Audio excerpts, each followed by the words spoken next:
Hey guys, welcome back to Fast Fix. In this video, we're going to show you how to use GPT-4 with images.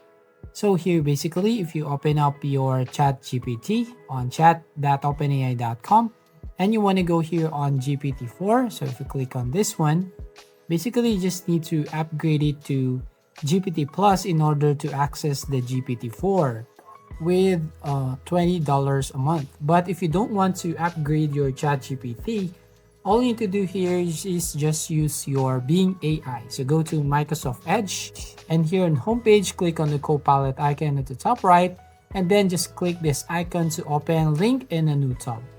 And here basically it will open up your Bing AI with GPT-4. So basically all you need to do here is go to this box right here, ask me anything.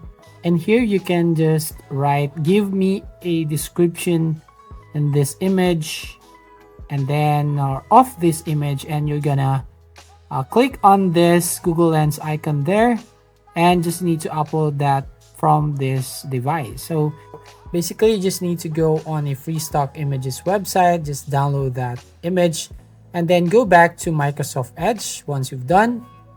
So right here, and go back to Edge and just upload that here in Bing AI with ChatGPT-4. So basically wait until uploaded and just click on this submit button. Now we can also use another tool to basically get the description of an image. So you can go on this website.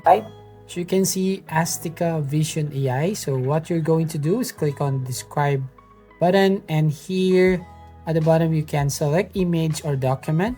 So you just need to click on browse button and just need to enter here the image, and here just need to scroll down, and you'll find here press the eye icon to analyze image. So click on the eye icon right here on the picture, and here is the result. As you can see, we have the description on that image. So that's how you basically use GPT-4 with image. So if you find this video helpful, please consider to like and subscribe to this channel, and don't forget to hit the notification bell to notify you on the next video.